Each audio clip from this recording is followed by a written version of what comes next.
the mind is very, very good at not giving a shit.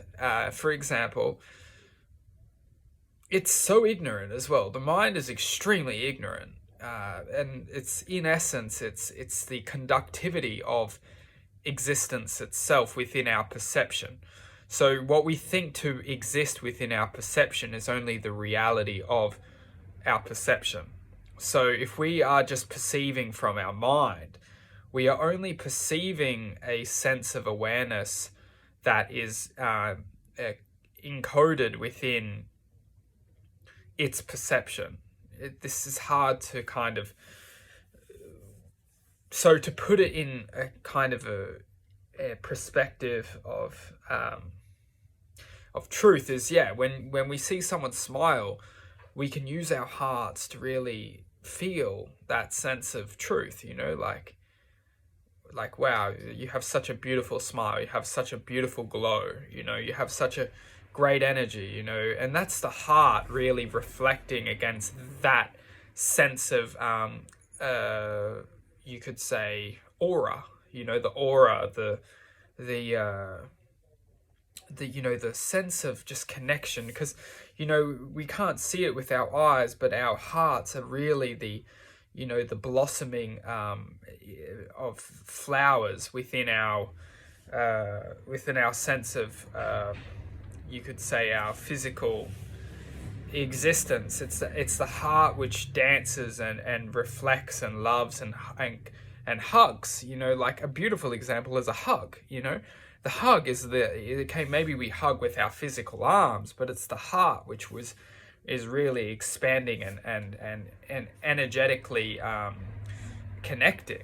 So it's like our hearts don't have the physical limbs, but they do have that sense of acknowledgement and sense of connection. In fact, it could be our only connection to truth, because our minds, they perceive in a different way. I'm not sitting here saying our minds don't perceive truth, because the truth is the ultimate conductor of not necessarily conductor, but the truth is the conductor. And is it our hearts which are recognizing? Anyway, I don't want to get into this. What we are getting at is the ability to significantly become aware that if we aren't connected with our hearts, that we don't have that sense of connection with truth. Because, and this is nothing to be afraid of, because some of us only have the connection with our minds in times of our lives.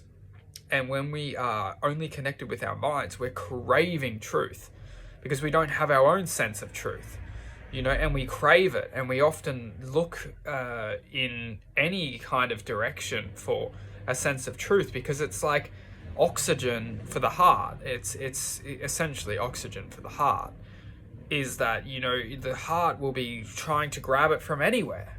It's because we don't have our own steady supply of our own truth. And how do we get that steady supply is the essence of becoming aware of the mind, because the mind is so programmed to close the heart out, like we were talking about in the last series of how the mind wants to build a house around the heart and then suffocate the heart's awareness.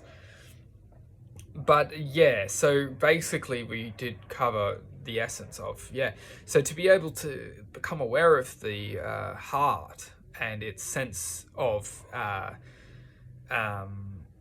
purpose, which in this present moment for me, the heart's sense of purpose is to resonate with truth. It's like the truth is the magnet to the heart. The heart can attract truth, and then we can resonate with these truths to overcome the mind to perceive something greater than ourselves. And once we can overcome the mind, we can actually use the mind as a sense of acknowledgement to ignorance. When ignorant things come into our mind, we can actually perceive them as something that